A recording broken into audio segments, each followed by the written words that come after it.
Has Ferrari been protecting the wrong driver all along? Behind the polished interviews and carefully curated media narratives, a silent power shift has erupted within the team. While Leclerc continues to enjoy early access to upgrades and internal favoritism, it is Luis Jamiltón, methodical, data-driven, and ignored for too long, who is quietly rebuilding the entire engineering philosophy from within. The real question no one dares to ask: if performance and leadership are on Jamilton's side, why is Leclerc still treated as the future? What secrets is Ferrari trying to hide by keeping Jamilton in the shadows? When Luis Jamiltón arrived at Ferrari, he did so not with naive hope, but with seasoned awareness.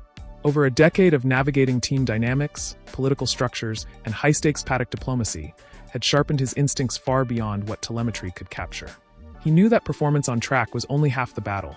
The real story often unfolded in whispered meetings, internal reports, and the subtle choices of race engineers whose influence extended far beyond a radio call.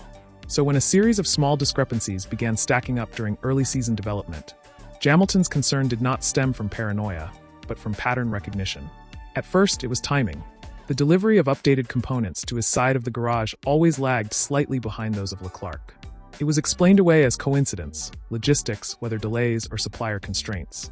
But the frequency of such delays, and their precision in always favoring one driver, planted a seed of doubt. Then came the strategy briefings. His input, though thoughtful and data-backed, would often be considered but never implemented. On paper, everything looked fair. But in practice, something was off. The unity that Ferrari publicly preached seemed increasingly like a script designed to pacify rather than inform. It was during a post-session debrief in Maranello that Jamilton's suspicions began to focus on one specific individual: his own race engineer. A figure praised publicly for professionalism and calm, but whose private tone often swayed between passive and dismissive. In subtle ways, strategic cues were delivered late, tire suggestions were phrased with uncertainty, and setup changes were always routed through broader committees rather than direct communication.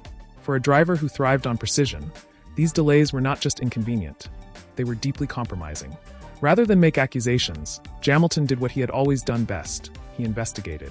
Quietly, carefully, he began cross-referencing radio logs from previous sessions with timing data. He requested access to engineering summaries shared between both sides of the garage. What he found was not proof of sabotage, but an undeniable pattern of asymmetry. His engineer had been consistently more responsive and engaged during Leclerc's sessions, even during shared simulation runs. Briefing notes were richer, strategy feedback was more dynamic, and post-analysis adjustments happened faster. It was favoritism disguised as standard procedure.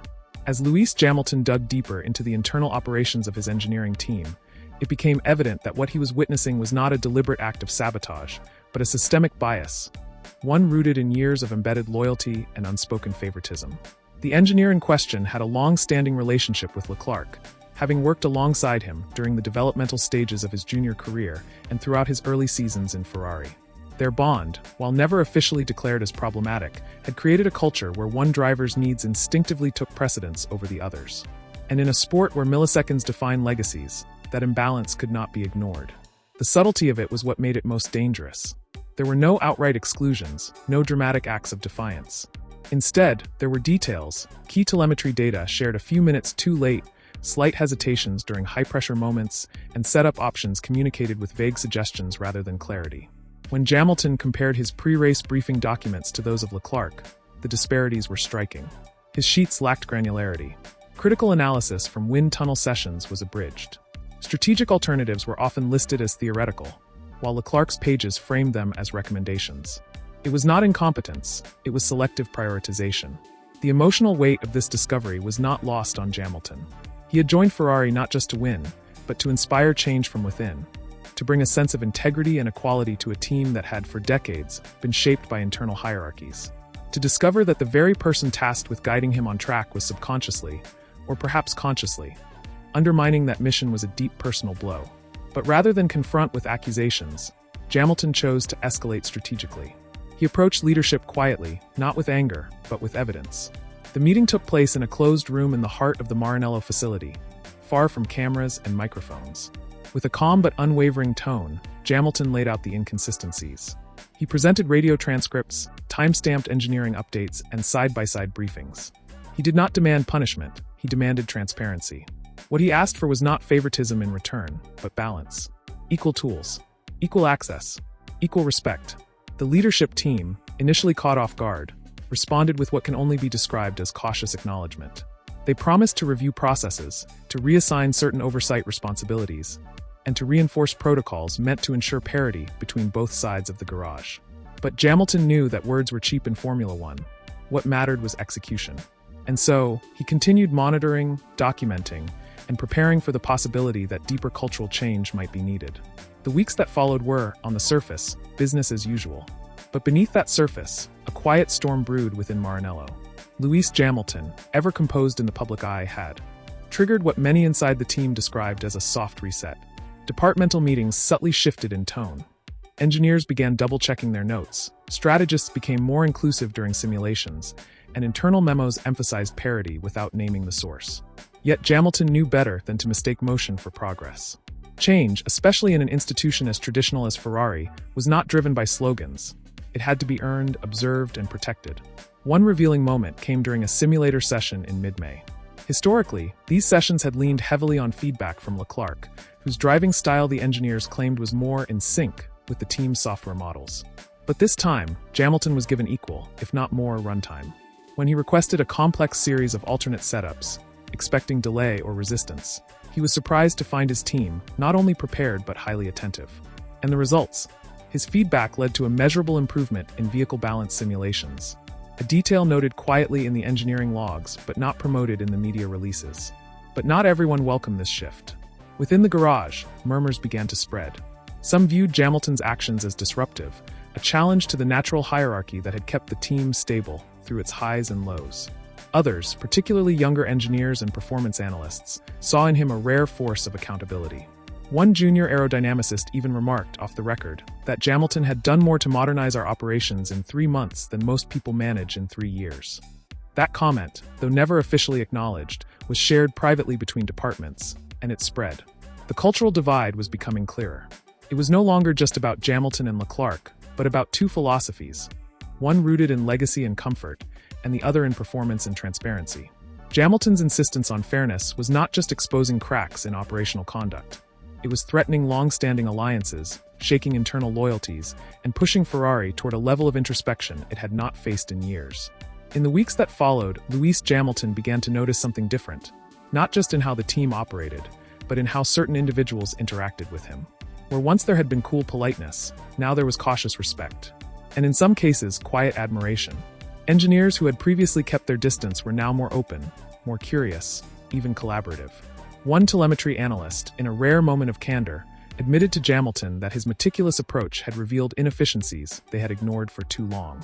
The admission was small, but it symbolized a broader shift. Walls were beginning to come down.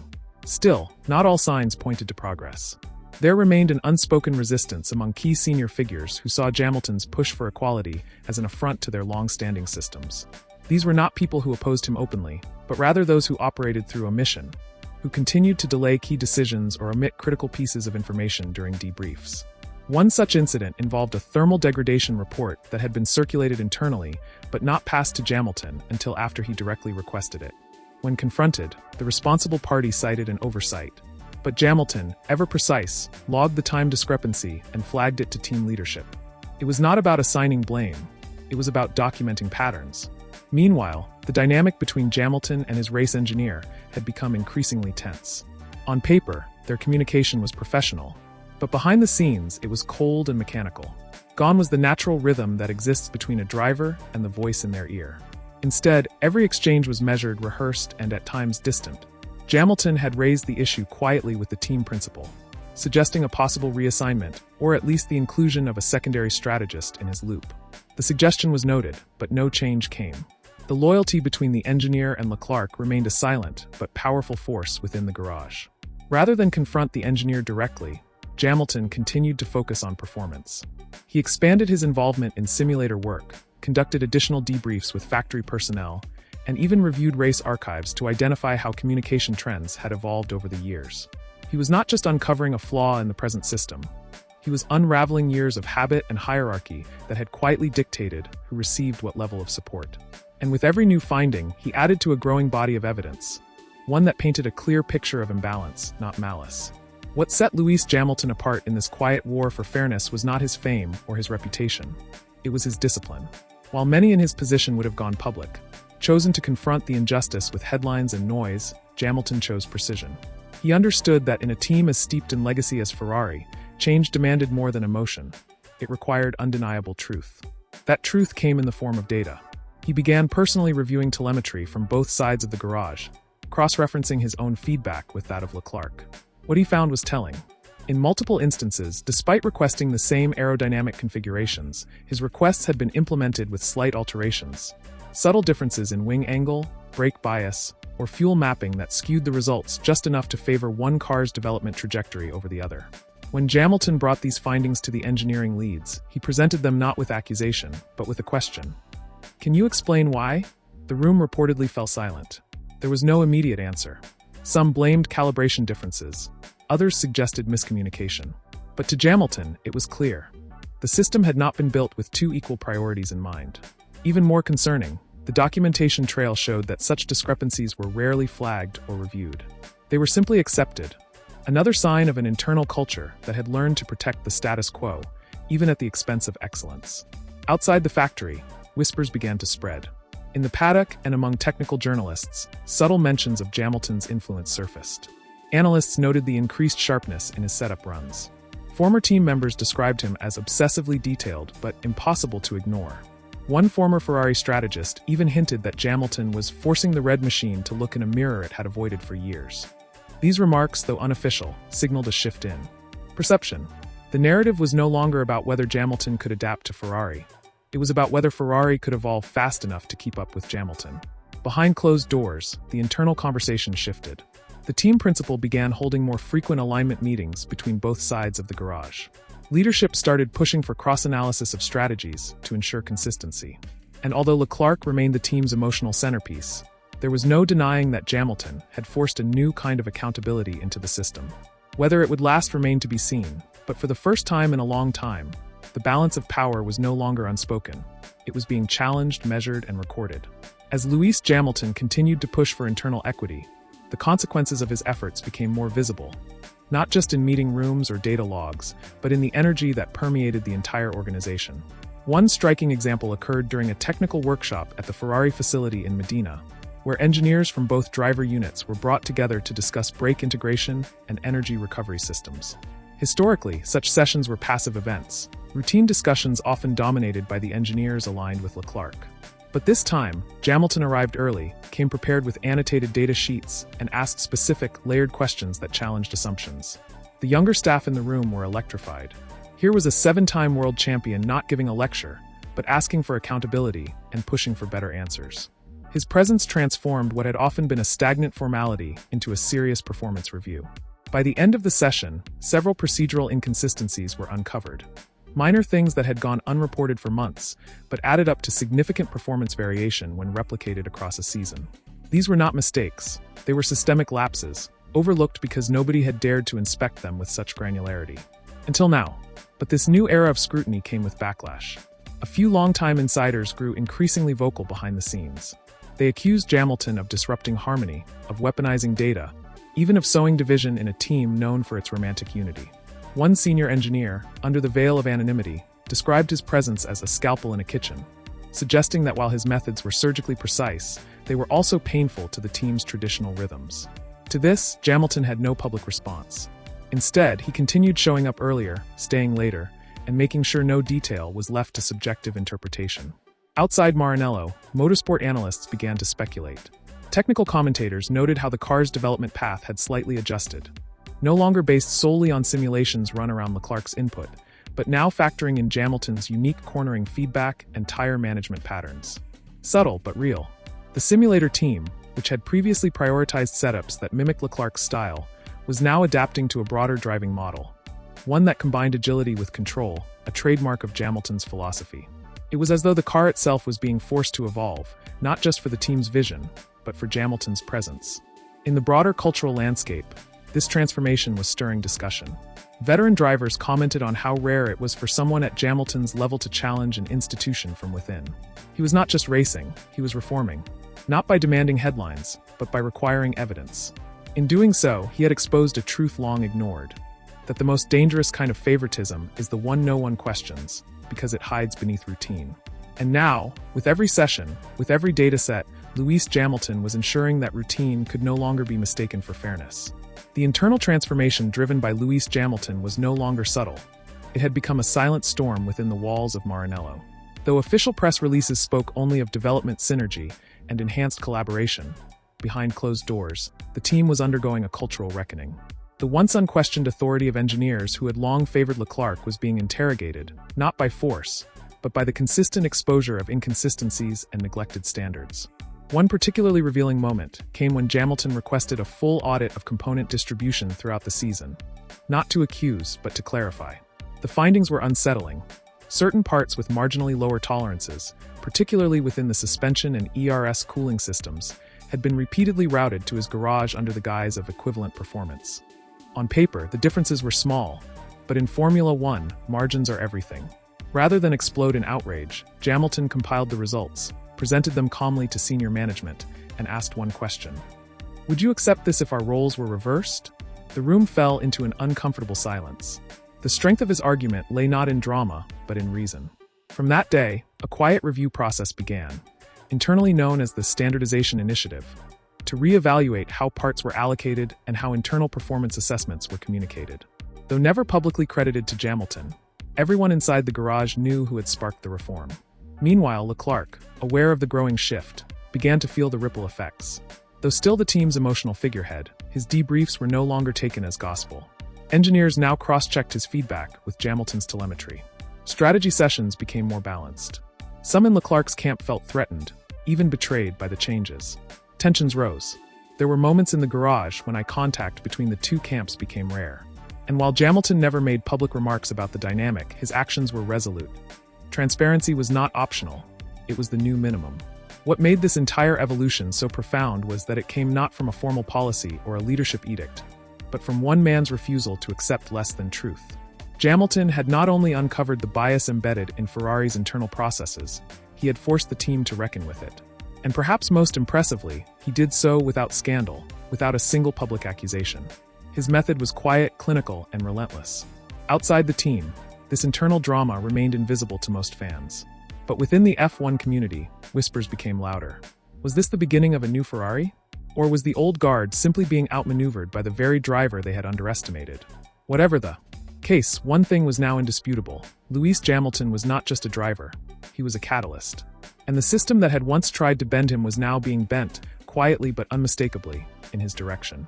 By the time whispers turned into conversations and conversations into headlines, Luis Jamiltón had already moved on to his next battle. Because for him, this was never just about an engineer's misstep or a slightly misaligned strategy call. It was about legacy. Not the kind measured in trophies, but the one etched into the culture of a team. The one that reshapes how fairness, merit, and respect are defined within the world's most elite motorsport institution. While the surface of Ferrari remained polished, its history revered and its brand sacred, beneath that surface, Jamiltón had caused an irreversible shift. He had demanded a level of honesty and accuracy that could no longer be ignored, and in doing so, revealed that even the most iconic organizations could suffer from institutional complacency. Behind closed doors, senior personnel were divided. Some viewed Jamiltón as a necessary disruption, a force that had exposed inefficiencies no one else dared to confront. Others, more traditional in mindset, saw him as a threat to the emotional glue that held the team's romantic identity together. And yet, the results spoke louder than opinions. Internal data reliability had improved. Decision-making had become more data-led, and component quality control had reached unprecedented levels. Even driver feedback integration, once dominated by Leclerc's style, was now a balanced, dual-input system, acknowledging that elite performance demands more than favoritism. It requires perspective. Still, Jamiltón never asked for credit. In media appearances, he remained diplomatic, often pivoting away from questions about internal politics with that now signature calm. But within the paddock, his reputation had changed. He was no longer just the champion who joined Ferrari for a final chapter. He was the driver who had quietly rewritten its rules. Engineers who once downplayed his feedback now requested one-on-one sessions. Junior staff who had felt invisible found in him a quiet advocate. And fans who had once feared he would fade into ceremonial status now realized he had become the most active disruptor in a team bound by its past. In the end, Jamiltón had uncovered more than the truth behind an engineer's silence. He had exposed the comfort zones within a legendary institution and dared to challenge them with precision and patience. And though his journey with Ferrari was far from over, one thing had become undeniably clear. This was not the story of a fading star, but of a man unafraid to dismantle legacy in order to build something better, something fairer, something future-proof. That is the final page of the 8-page script. If you would like, I can now craft a controversial hook that encapsulates this narrative and drives engagement. Just let me know.